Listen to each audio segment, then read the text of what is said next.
کامیابی کا چمچ، مجھے کامیابی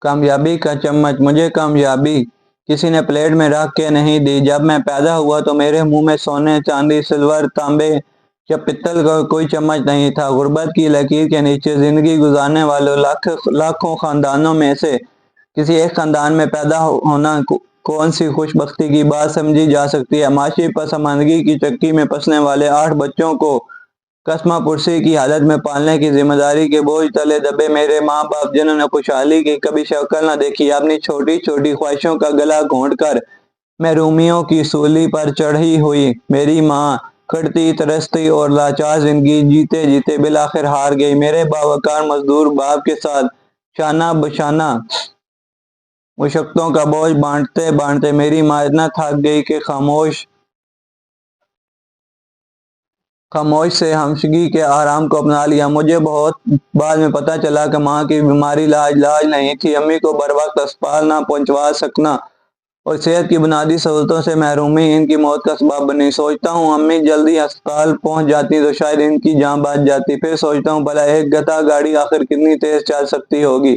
آج نئے ماڈل کی شاندار گاڑیوں میں گھومتا ہوں تو امی کی بے بسی یاد آتی ہے اور سخت رلاتی ہے۔ کاش میں اپنی ماں کے لیے ایک بے بسی کے لمحے میں کچھ کر سکتا، لیکن تب میں اتنا چھوٹا تھا کہ یہ تک احساس نہ تھا کہ میں نے کھویا کیا ہے۔ میں اس لیے روتا تھا کہ سب بہن بھائی روتے تھے، بلکہ کئی بار میں اس لیے روتا تھا کہ چپ کروانے کے لیے بابا جان سے ٹافی اور ایک بسکٹ یا چند سکے مل جاتے تھے۔ سوچتا ہوں کاش امی تھوڑا سا انتظار کر لیتی تو آج میں انہیں دنیا کے سب سے اچھے ہسپتال لے جاتا اور ہر قیمت پر ان کے لیے خدا سے چند سانسوں کی التجا کرتا۔ بچپن نا آسودگی، پریشانی، محرومی اور تنگ دستی کی داستان تھا۔ خواہشوں کی جستجو تو دور کی بات، ضرورتوں تک بھی رسائی نہ تھی۔ اپنے پسند کے کپڑے بھی نہ پہنے، امیر رشتہ داروں کی طرف سے بھیجے گئے پرانے استعمال شدہ کپڑے پہن کر گزارا کیا۔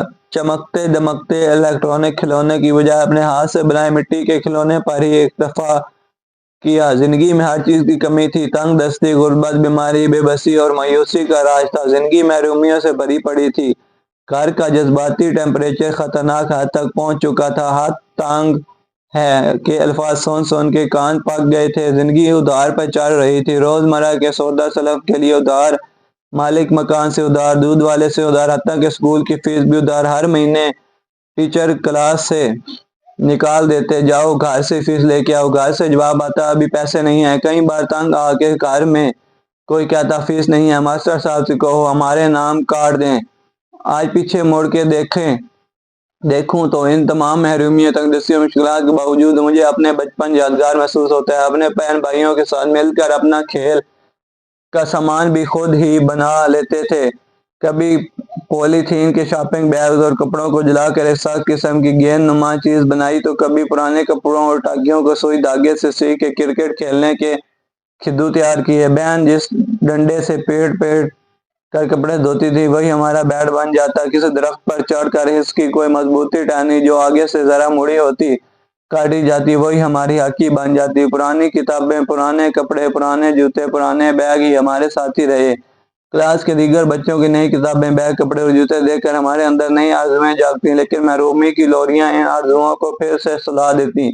باقی بچوں کو اسکول سائیکل پر آتا جاتا دیکھتے تو بڑی خواہش بڑھتی کہ کاش ایک سائیکل ہمارے پاس بھی ہوتی۔ ہر بار فرسٹ آنے پر سائیکل دلوانے کا وعدہ تو ہوتا، لیکن اسکول سے ہائی اسکول، کالج سے یونیورسٹی تک کبھی کسی بھی قسم کی کوئی بھی سواری ہمارا مقدر نہ بن سکی۔ البتہ کچھ پیسے جمع کر کے مہینے میں ایک آدھ بار کرائے کی سائیکل پر سڑک خوب مزے کیے، لیکن جیسے جیسے گھنٹہ پورا ہونے کا خیال آتا سارا مزہ کراکرا ہو جاتا۔